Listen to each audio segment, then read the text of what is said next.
RDXൽ നമ്മൾ രണ്ടാം വിഷയത്തിലേക്കാണ് കടക്കുന്നത്. വേതന വർധനയടക്കമുള്ള ആവശ്യങ്ങൾ ഉന്നയിച്ച് ആശാപ്രവർത്തകർ, ആശാ വർക്കേഴ്സ് സെക്രട്ടേറിയറ്റിന് മുന്നിൽ ആരംഭിച്ച രാപ്പകൽ സമരം ഒരു മാസം പിന്നിട്ടിരിക്കുന്നു. സെക്രട്ടേറിയറ്റിന് മുന്നിൽ നടക്കുന്ന അനേകം സമരങ്ങൾക്കപ്പുറം രാഷ്ട്രീയ പ്രാധാന്യം കഴിഞ്ഞ ഒരു മാസം കൊണ്ട് ഈ സമരം നേടി.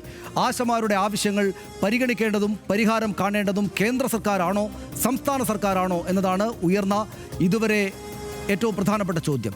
പൊതുസമൂഹത്തിന് കൃത്യമായി ഉത്തരം വ്യക്തമാകാത്ത ഒരു ചോദ്യവുമാണ് അത്. പതിവ് പോലെ കേരളത്തിനെതിരെയാണ് ഈ വിഷയത്തിലും കേന്ദ്രം വിരൽ ചൂണ്ടുന്നത്. കേന്ദ്രം നൽകാനുള്ള 100 കോടി കുടിശ്ശിക ഇനിയും തരാത്തതാണ് LDF സർക്കാരിൻ്റെ പ്രധാന പ്രതിരോധം. ആശാ സമരത്തിൻ്റെ നിലവിലെ നിലയെന്താണ്? കാണാം 59 സെക്കൻഡിൽ. ഓണറേറിയം 7,000 നിന്ന് 21,000 രൂപയാക്കുക എന്നതടക്കമുള്ള ആവശ്യങ്ങൾ ഉന്നയിച്ച് സമരം തുടങ്ങിയത് ഫെബ്രുവരി 10-ന്. ഫലം കാണാതെ നീളുന്ന പ്രക്ഷോഭം കടുപ്പിക്കാനൊരുങ്ങുകയാണ് SUCIയുടെ നേതൃത്വത്തിലുള്ള കേരള ആശാ വർക്കേഴ്സ് അസോസിയേഷൻ. ആശമാർക്ക് ഏറ്റവും കൂടുതൽ ഓണറേറിയം നൽകുന്നത് കേരളമാണെന്ന് സർക്കാർ. ഇൻസെന്റീവ് തുകയിൽ കേന്ദ്രം കുടിശ്ശിക വരുത്തിയെന്നും വാദം. സമരം ശക്തമായതോടെ 3 മാസത്തെ കുടിശ്ശിക തീർക്കാൻ ഉത്തരവിട്ടു. ഓണറേറിയം വർധനവടക്കം നടപ്പാക്കാതെ പിന്നോട്ടില്ലെന്നാണ് സമരക്കാരുടെ നിലപാട്. സിക്കിം 10,000 രൂപ ഓണറേറിയമായി നൽകാൻ ഉത്തരവിട്ടത് കോൺഗ്രസ് ചർച്ചയാക്കി. സമരക്കാരെ അധിക്ഷേപിച്ച എളമരം കരീമിന്റെ പരാമർശങ്ങളും വിവാദമായി. സമരം അക്രമാസക്തമാക്കണമെന്ന സമരാനുകൂലികളുടെ വാട്സ്ആപ്പ് ഗ്രൂപ്പ് ചർച്ചയിലും വിവാദമുണ്ടായി. സമരം രാഷ്ട്രീയ പ്രേരിതമെന്ന സംസ്ഥാന സർക്കാർ വാദം ശരിവെക്കുന്നതായി കേന്ദ്രമന്ത്രി സുരേഷ് ഗോപിയുടെയും BJP നേതാക്കളുടെയും ഐക്യദാർഢ്യ സന്ദർശനം. ഒടുവിൽ വിഷയം പാർലമെന്റിലുമെത്തി. കുടിശ്ശിക തീർത്തു നൽകിയെന്നും പണവിനിയോഗ കണക്കുകൾ കേരളം നൽകിയിട്ടില്ലെന്നുമാണ് കേന്ദ്രമന്ത്രി JP നഡ്ഡ പറയുന്നത്. ഏതായാലും ദിവസം 232 രൂപ വരുമാനത്തിൽ മനുഷ്യർക്ക് ജീവിക്കാനാകില്ല എന്ന യാഥാർത്ഥ്യം ബാക്കി. സമരം തുടരുന്നു.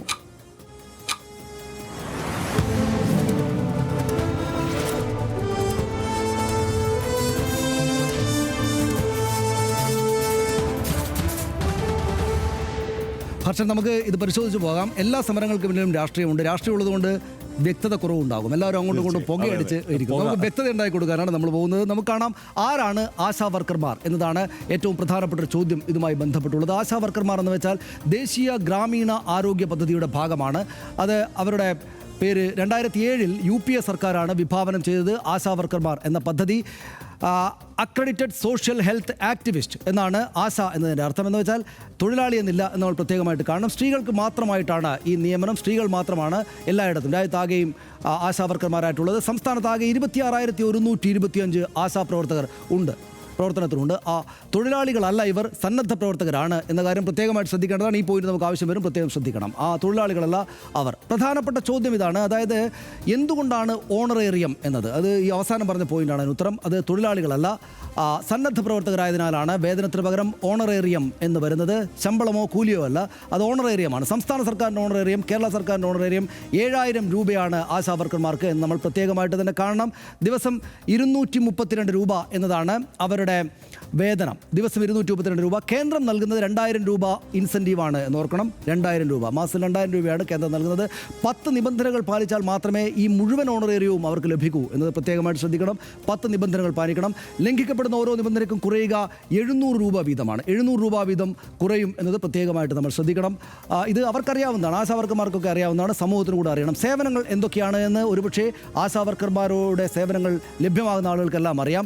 40-ലധികം മേഖലകളിൽ സേവനം നടത്തുന്ന സന്നദ്ധ പ്രവർത്തകരാണ് ആശാ വർക്കർമാർ എന്ന് നമ്മൾ മനസ്സിലാക്കേണ്ടതുണ്ട്. ആരോഗ്യ ഡാറ്റ ശേഖരണം, പാലിയേറ്റീവ് പരിചരണം എന്ന് തുടങ്ങി ആരോഗ്യ സംവിധാനങ്ങളുടെ സമസ്ത മേഖലകളിലും അവരുടെ മാതൃശിശു സംരക്ഷണം, ഒറ്റപ്പെട്ട് താമസിക്കുന്നവർക്ക് മാനസിക പിന്തുണ എന്നിങ്ങനെ അതാത് പ്രദേശങ്ങളിലെ വീടുകൾ കയറിയുള്ള എല്ലാ വാക്സിനേഷൻ, പകർച്ചവ്യാധി മുൻകരുതൽ, രോഗപ്രതിരോധ ക്യാമ്പുകളിലെ പങ്കാളിത്തം എന്നിങ്ങനെ നിരവധിയായിട്ടാണ് അവരുടെ മേഖലകൾ. 40 മേഖലകളിലെ പ്രവർത്തനമാണ് അവർക്കുള്ളത്. പ്രധാനപ്പെട്ട മറ്റൊരു ചോദ്യം ഇതാണ്, അതായത് സമരക്കാരുടെ ആവശ്യങ്ങൾ എന്താണ്? ഒരുപക്ഷെ ആളുകൾക്കറിയാം ആവശ്യം എന്താണെന്ന്. ഇപ്പോൾ വേതന വർധനയാണ് പ്രധാനപ്പെട്ട ആവശ്യം. ഇപ്പോഴുള്ളതിലും കൂടുതൽ വേതനം കിട്ടണം, ഒരുപാട് ജോലി ചെയ്യുന്നുണ്ട്. ഓണറേറിയം 7,000-ൽ നിന്ന് 21,000 രൂപയാക്കണം എന്നതാണ് അവരുടെ ആവശ്യം. ഒട്ടും കൂടുതലല്ല അത് എന്ന് നമ്മൾ ഈ ഘട്ടത്തിൽ തന്നെ പറഞ്ഞു പോകണം. അത് ആവശ്യമുള്ളതാണ്. 3 മാസത്തെ കുടിശ്ശിക തീർക്കുക എന്ന ആവശ്യം പക്ഷേ പാലിക്കപ്പെട്ട് കഴിഞ്ഞു. അത് കുടിശ്ശിക കൊടുത്തു കഴിഞ്ഞു. ഓണറേറിയത്തിനുള്ള മാനദണ്ഡങ്ങൾ പിൻവലിക്കണം. അതായത് നിസ്സാരമായ കാരണങ്ങൾ കൊണ്ട് പണം ഇല്ലാതാവുക എന്ന കാര്യം പിൻവലിക്കണം. വിരമിക്കൽ ആനുകൂല്യമായിട്ട് 5 ലക്ഷം രൂപ നൽകുക എന്നതും അവരുടെ പ്രധാനപ്പെട്ട ആവശ്യമാണ്. അതും ന്യായമായ ആവശ്യമാണ്, യാതൊരു സംശയവുമില്ല. അമിത ജോലി ഭാരം അടിച്ചേൽപ്പിക്കുന്നത് അവസാനിപ്പിക്കണം എന്നുകൂടെ ഈ ആശാവർക്കർമാരുടെ സമരത്തിൻ്റെ ആവശ്യമായിട്ട് മുന്നോട്ടുണ്ട്. ചോദ്യങ്ങൾ നിരവധിയാണ്. അതിലൊന്ന് സംസ്ഥാന സർക്കാരിൻ്റെ വാദം എന്താണ് എന്ന് നമ്മൾ മനസ്സിലാക്കണം. സംസ്ഥാന സർക്കാരിൻ്റെ വാദം കേന്ദ്രമാണ് ഇതിലേറ്റവും പ്രധാനപ്പെട്ട കുറ്റവാളി. എന്താണ് ഏറ്റവും കൂടുതൽ ഓണറേറിയം രാജ്യത്ത് തന്നെ നൽകുന്നത് കേരളമാണ് എന്നതാണ് ആവർത്തിച്ച് കേരളം പറഞ്ഞുകൊണ്ടിരിക്കുന്നത്. കേന്ദ്ര സർക്കാർ ഇൻസെൻറ്റീവിൽ കുടിശ്ശിക വരുത്തി എന്ന ആക്ഷേപമാണ് സംസ്ഥാനം ആദ്യം മുതൽ തന്നെ പറയുന്നത്. ഇതുവരെ ഓണറേറിയം ഉയർത്തിയത് LDF സർക്കാരുകൾ മാത്രമാണ്. UDF സർക്കാരിൻ്റെ കാലത്ത് വെറും നിസ്സാരമായ തുകയായിരുന്നു. 2007 6,000 രൂപയാക്കിയിട്ട് ഇത് ഉയർത്തിയത് എന്നവർ പറയുന്നു. 2024 7,000 ആക്കിയിട്ട് ഉയർത്തി എന്ന് സംസ്ഥാന സർക്കാരിൻ്റെ വാദമായി പറയുന്നു. UDF അധികാരത്തിലുള്ളപ്പോഴൊന്നും തുക ഉയർത്തിയിട്ടില്ല ആശാവർക്കർമാരുടേത്. അവരുടെ ഈ ഘട്ടത്തിലെ രാഷ്ട്രീയമായിട്ടുള്ള എതിർപ്പാണ് എന്നാണ് ചൂണ്ടിക്കാണിക്കുന്നത്. മറ്റൊരു പ്രധാനപ്പെട്ട ചോദ്യം, അല്ലെങ്കിൽ നമ്മൾ അറിയേണ്ടത്, കേന്ദ്രം പറയുന്നത് എന്ത് ഈ വിഷയത്തിൽ എന്നാണ്. കേന്ദ്രത്തിൻ്റെ ഏറ്റവും ഒടുവിലത്തെ നിലപാട് ഇന്നാണ് വന്നത്. വിഷയം പാർലമെന്റിൽ ഇന്നലെ കേരളത്തിലുള്ള MP മാർ, പ്രത്യേകിച്ചും കോൺഗ്രസ് MP മാർ കൊടിക്കുന്നിൽ സുരേഷും KC വേണുഗോപാലും ഉന്നയിച്ചിരുന്നു. വേതനം കൂട്ടി നൽകുന്നത് പരിഗണനയിലാണ് എന്ന് ഇന്നലെ JP നദ്ദ പറഞ്ഞു എന്നതാണ് ഏറ്റവും പ്രധാനപ്പെട്ട കാര്യം. ആശ്വാസകരമാണ് സമരം ചെയ്യുന്ന ആളുകൾക്ക്. കുടിശ്ശിക തീർത്ത് നൽകിയെന്ന അവകാശവാദം കൂടെ കേന്ദ്രം മുന്നോട്ട് വെച്ചു. അതിന് കേരളം പക്ഷേ പണവിനിയോഗ കണക്കുകൾ നൽകുന്നില്ല എന്ന പതിവ് ഒരു വാദം കൂടെ കേന്ദ്രം മുന്നോട്ട് വെച്ചിട്ടുണ്ട്. അതിൽ മറുപടി നൽകേണ്ടത് കേരള സർക്കാരാണെന്നാണ് പ്രധാനപ്പെട്ട കാര്യം. അതിൽ ആശമാർ പിന്മാറുമോ എന്ന ചോദ്യമാണ്. സമരം ചെയ്യുന്ന ആളുകൾ പിന്മാറില്ല എന്ന കാര്യം നമുക്കറിയാം. ഈ മുഴുവൻ ആവശ്യങ്ങളും അനുവദിക്കാതെ പിന്നോട്ടില്ല എന്നാണ് SUCയുടെ നേതൃത്വത്തിൽ ഇപ്പോൾ സമരം നടത്തുന്ന ആശാവർക്കർമാർ പറയുന്നത്. മാർച്ച് 17 സെക്രട്ടേറിയറ്റ് ഉപരോധം വലിയ തോതിൽ നടത്തും എന്ന കാര്യം അവർ അറിയിച്ചിട്ടുണ്ട്. നിയമലംഘനത്തിലേക്ക് കടക്കാനും മടിയുണ്ടാകില്ല എന്ന് ആശമാർ പറയുന്നു. അവരുടെ ആവശ്യം ന്യായമായ ആവശ്യമായതുകൊണ്ട് തന്നെ ഞങ്ങൾ നിയമം ലംഘിക്കാനും മടി കാണിക്കുകയില്ല എന്നാണ് ആശാവർക്കർമാർ പറയുന്നത്. ആശാവർക്കർമാരുടെ സമരം ഇപ്പോൾ കേരളത്തിൽ വലിയ ചർച്ചയാണ്. കേരളത്തിൽ മാത്രമല്ല, പാർലമെന്റിൽ KC വേണുഗോപാലും കൊടിക്കുന്നിൽ സുരേഷും അടക്കമുള്ള ആളുകൾ ഇത് ഉന്നയിച്ചു. രാജ്യത്ത് തന്നെ ആയിട്ടൊരു പ്രധാനപ്പെട്ട ചർച്ചയായിട്ട് വന്നിട്ടുണ്ട്. ഹർഷൻ എങ്ങനെയാണ് അതിനെ കാണുന്നത്?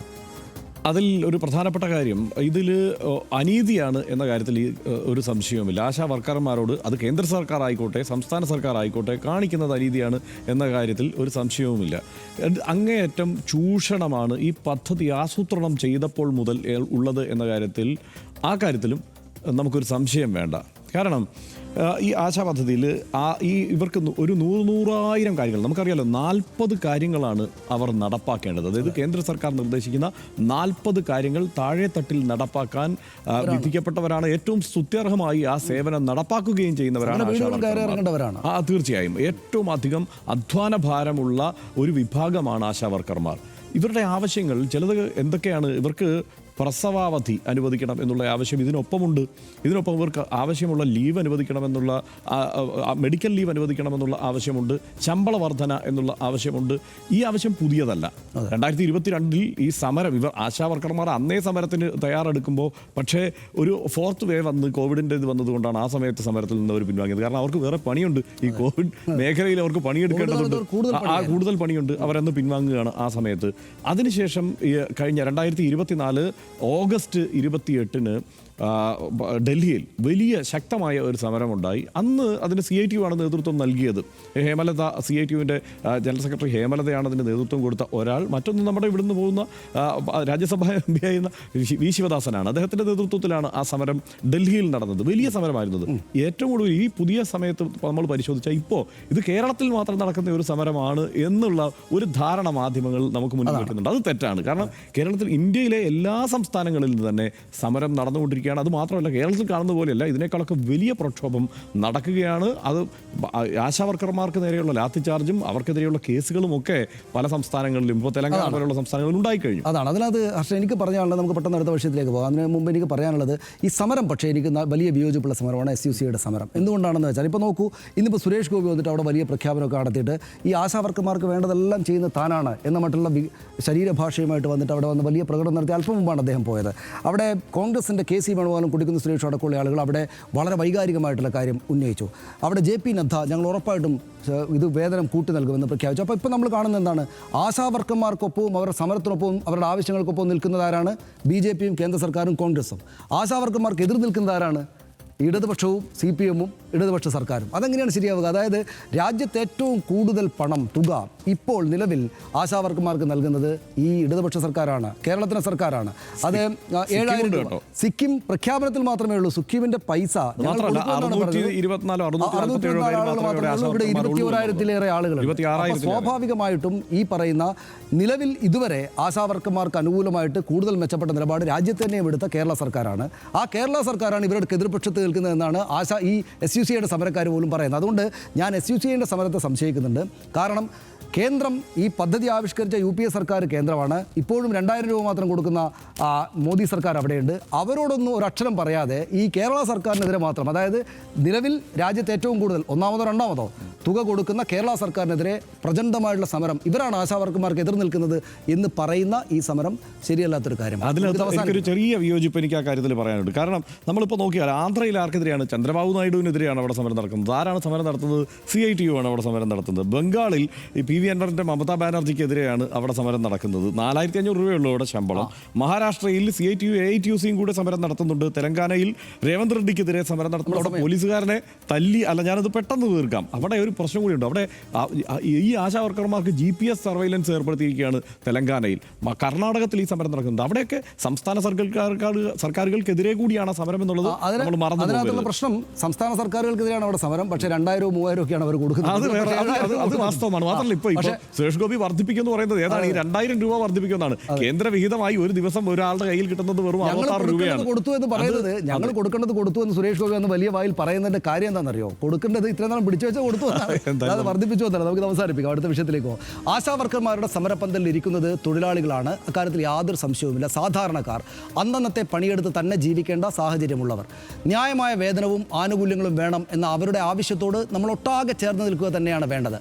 പക്ഷേ അവരെ ആ സമരപ്പന്തലിൽ ഇരുത്തി പ്രസംഗിക്കുന്ന നേതാക്കളുടെയും SUCI എന്ന സമര സംഘടനയുടെയും രാഷ്ട്രീയ ലക്ഷ്യങ്ങളെ സംശയിക്കാനും ചോദ്യം ചെയ്യാനുമുള്ള അവകാശം കൂടെ എല്ലാവർക്കുമുണ്ട്. അതും നമ്മൾ സമ്മതിച്ചു കൊടുക്കേണ്ടതുണ്ട്. CPM-നും സംസ്ഥാന സർക്കാരിനും ആ സമരത്തെ സംശയത്തോടെ കാണാനുള്ള അവകാശം അതുകൊണ്ട് തന്നെ അവർക്കുണ്ട്. ആശകളെ തൊഴിലാളികൾ പോലും അല്ലാതെ വിന്യസിച്ചു വെച്ചു. തൊഴിലാളികൾ പോലും അല്ല എന്ന നിലയിൽ വിന്യസിച്ചു വെച്ചിട്ട് നിസ്സാര തുക മാത്രം അവരുടെ വേതനമായി നിശ്ചയിച്ചു വെച്ച കേന്ദ്ര സർക്കാരിനെതിരെ ഒന്നും മിണ്ടാത്തിടത്തോളം ഞാൻ SUCI സമരത്തെ പാതി ആത്മാർത്ഥത മാത്രമുള്ള സമരം എന്നേ കാണൂ.